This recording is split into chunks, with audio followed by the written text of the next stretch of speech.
Hello दोस्तों, मैं श्रवण जन्मा आप सबका एक बार फिर से अपने यूट्यूब चैनल पे स्वागत करता हूं। अब देखिए, कक्षा 10 के बोर्ड एग्जाम आने वाले हैं, तो बहुत सारे बच्चे जिन्होंने अच्छे से पढ़ाई नहीं की है या फिर जो अच्छे से पढ़ाई कर रहे हैं अब सोच रहे होंगे किस टाइप के क्वेश्चन आएंगे, क्या रहेंगे।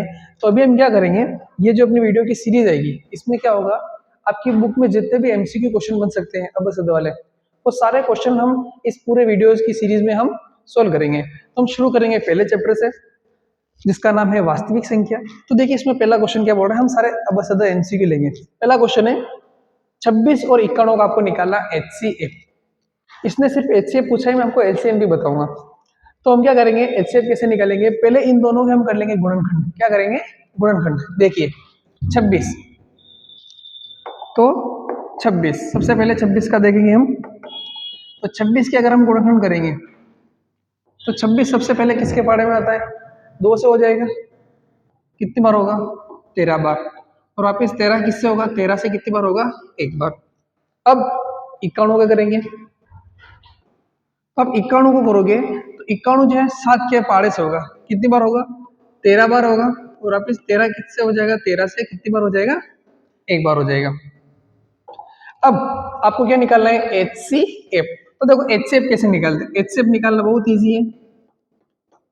एचसीएफ का मतलब होता है दोनों में कॉमन क्या चीज आ रही है। आप इन दोनों में कॉमन देखो, गुणनखंड में इधर भी 13 आ रहा और इधर भी क्या आ रहा, 13। तो इन दोनों का एचसीएफ कितना हो गया, 13। लेकिन अगर वो आपसे पूछ लेता एलसीएम बताओ, तो एलसीएम हम कैसे निकालते हैं, एलसीएम निकालना भी बहुत आसान है। पहले जो दोनों में कॉमन आ रहा है वो लिख लो, इंटू, इसके बाद इधर क्या बच रहा है, इधर बच रहा है 2, इंटू 2, इंटू इधर क्या बच रहा है, 7। तो पहले क्वेश्चन में इसने पूछा था एचसीएफ, तो एचसीएफ कितना हो जाएगा इसका, 13। क्या किया, गुणनखंड कर लिया, दोनों में जो कॉमन था वो नंबर लिख लिया, वो क्या हो गया, एचसीएफ। और एलसीएम कैसे निकालेंगे, जो कॉमन था वो लिखा, उसके बाद इधर जो बच रहा है वो, और फिर इधर बच रहा है वो। तो ये हो गया एचसीएफ और एलसीएम, इन सबका इंटू कर देंगे तो क्या आ जाएगा आपके पास, एलसीएम। अब देखो, अब इसका सेकंड क्वेश्चन, 98 को उसके अभाज्य संख्याओं के गुणनफल के रूप में व्यक्त करें। तो 98 को आपको क्या करना है, वापस गुणनखंड करना है। तो देखो 98 क्या करते हैं,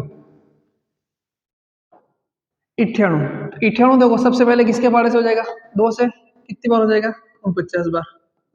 49 किसके पारे में आता है, 7 के। कितनी बार आता है, 7 बार। वापिस किससे हो जाएगा, 7 से। कितनी बार हो जाएगा, 1।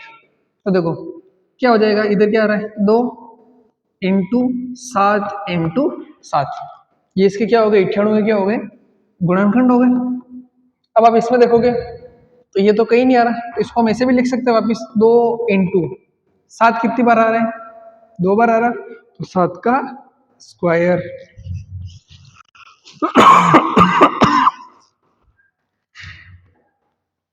अब देखिए आप क्वेश्चन नंबर 3। क्वेश्चन नंबर 3 बोल रहा है आपको कि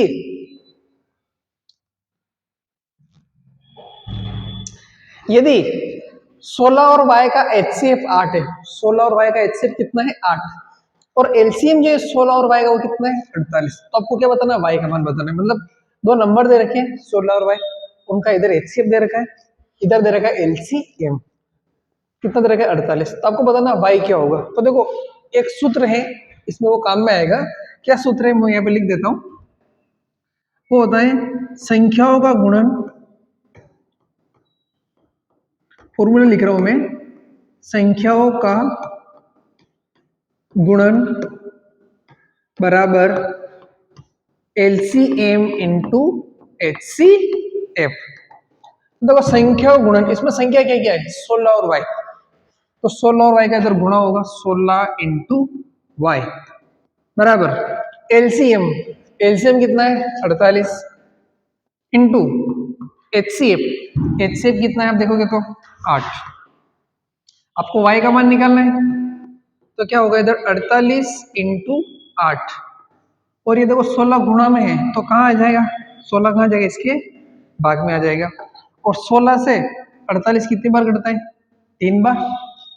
8 का 3 से गुणा करें तो कितना आ जाएगा, 24। तो y का मान कितना आ गया आपके पास यहाँ पे, 24। ऑप्शन कौन सा हो जाएगा, ए।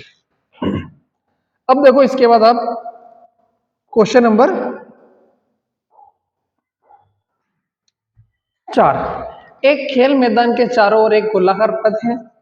प्रिया को मैदान का एक चक्कर लगाने में 18 मिनट लगते हैं और हरीश को 12 मिनट लगते हैं। मान लीजिए वे दोनों एक ही बिंदु और एक ही समय पर शुरू करते हैं और एक ही दिशा में जाते हैं, वे कितने मिनट बाद मिलेंगे? देखो ये क्या बोल रहे हैं, इसको समझो आप। मैदान कैसा है? एक गोलाकार मैदान है। यहाँ पे कौन कौन खड़े हैं? प्रिया और हरीश। प्रिया जो है एक चक्कर लगाने में कितना समय लेती है? 18 मिनट लेती है। और हरीश कितना लेता है? 12 मिनट। इसने क्या बोला, वो दोनों यहीं से दौड़ना शुरू करते हैं। तो आपको बताना वापिस दोनों कितने समय के बाद मिलेंगे। तो इसके लिए आपको क्या निकालना पड़ेगा? एलसीएम निकालना पड़ेगा। क्या निकालना पड़ेगा? एलसीएम। तो हम क्या करेंगे? 18 और 12 का क्या निकालेंगे? एलसीएम। तो भाई 18 के गुणनखंड कर दो पहले आप। 2 से कितनी बार हो जाएगा? 9। 3 से वापिस 3, 3 से 3 कितनी बार हो जाएगा? 1। अब वापिस 12 के कर लेते हैं। 12, 2 से कितनी बार हो जाएगा? 6। वापिस 2 से कितनी बार हो जाएगा? 3। और 3 से कितनी बार हो जाएगा? 1 बार हो जाएगा। अब आपको क्या निकालना है? एलसीएम। एलसीएम में मैंने आपको क्या बताया था? पहले क्या लिखते हैं? दोनों में कॉमन जो आ रहा है वो। देखो दोनों में कॉमन क्या आ रहा है? एक तो 1 1 2 आ रहा है और एक 1 3 और 1 3 आ रहा है। एलसीएम क्या आ जाएगा? 2, फिर 3, फिर देखो इधर क्या बच रहा है? 3 और इधर क्या बच रहा है? 2। तो देखो 2 का 3 से गुणा करेंगे 6, 6 का 3 से गुणा करेंगे तो 18, और 18 का अगर आप 2 से गुणा करो तो कितना हो जाएगा? 36। तो वो दोनों वापस कितने समय बाद मिलेंगे? 36 मिनट बाद वो वापस एक दूसरे से मिलेंगे। Next question, question number 5। अब देखो क्वेश्चन नंबर 5 क्या बोल रहे हैं? क्वेश्चन नंबर 5 है, एक परिमेय और अपरिमेय संख्या का गुणन है। अगर कोई भी संख्या परिमेय संख्या और अपरिमेय है तो अगर आप उनका गुणा करोगे या उनको जोड़ोगे तो क्या बन जाएगी? अपरिमेय बन जाएगी। क्या बन जाएगी? अपरिमेय। ये चीज ध्यान रखना, दोनों क्वेश्चन सेम ही है। देखो एक परिमेय और अपरिमेय संख्या का योग, यहाँ पे हो सकता था घटाव भी आ सकता था। तो अगर एक परिमेय संख्या है और एक अपरिमेय संख्या है तो उनका गुणा करेंगे तो गुणा हमेशा क्या आएगा? अपरिमेय आएगा। और अगर आप परिमेय संख्या में अपरिमेय संख्या जोड़ोगे या घटाओगे तो भी क्या आएगी? अपरिमेय ही आएगी। इन दोनों में जो आंसर है वो क्या हो जाएगा? अपरिमेय, अपरिमेय। अब देखो आप इसका last question, question number 7। Question number 7 बोल रहा है 1260 के अभाज्य गुणनखंड क्या होंगे? अब बोलोगे सर हमने अभाज्य गुणनखंड के अभी तक 2 क्वेश्चन कर लिए, आपने तीसरा क्वेश्चन क्यों दिया? उसका रीजन है। क्या रीजन है? अभी आप ये क्वेश्चन करेंगे तो आपको समझ में आ जाएगा। वापिस हम इसके क्या करते हैं? अभाज्य गुणनखंड करके देखते हैं। 1260 सबसे पहले किसके भाड़े से हो जाएगा? आप सबको पता है 2 से। 12 कितनी बार आएगा? 6 3 0। वापिस 2 से हो रहे हैं। अब देखो गलती यहाँ पे करते हैं, क्या गलती होती है देखना आप अगली स्टेप में। 6 कितनी बार हो जाएगा? 3 1 5। अब 3 1 5 ये आ गया। तो नॉर्मली यहाँ पे 2 से हो गया। अब हम किसके पाड़े से करेंगे? 3 के पाड़े से करेंगे। किसके पाड़े से करते हैं? 3 के। तो यहाँ पे क्या करते हैं बच्चे? 3 एकम 3 कितनी बार आ रहा है? 1। और वो क्या करते हैं? 15 वो लिख लेंगे डायरेक्ट 5। और यहीं पे गलती हो जाती है। 315 में आप 3 का भाग लगोगे तो 15 नहीं आएगा, 105 आएगा। कितना आएगा? 105। कैसे? इधर देख लो जिनको नहीं पता है। 3 में 3 का भाग लगो 1 आएगा, 0 बच जाएगा। यहां से ऊपर जब भी ऊपर से कोई संख्या लिखते हैं और उसका इसमें भाग नहीं जाता है तो यहाँ पे पहले 1 0 लगेगा, फिर यहाँ पे जो भी आगे नंबर लिखा होता है वो आता है। तो 15 कितनी बार आएगा? 3 के पाड़े में 5 बार। तो ये 15 नहीं आएगा, ये कितना आएगा? 105। यहाँ पे कितना आएगा? 105 वापिस। तो ये कितनी बार होगा? 105। वापिस 3 के पाड़े से हो जाएगा ये 3 9 और 15 5 35।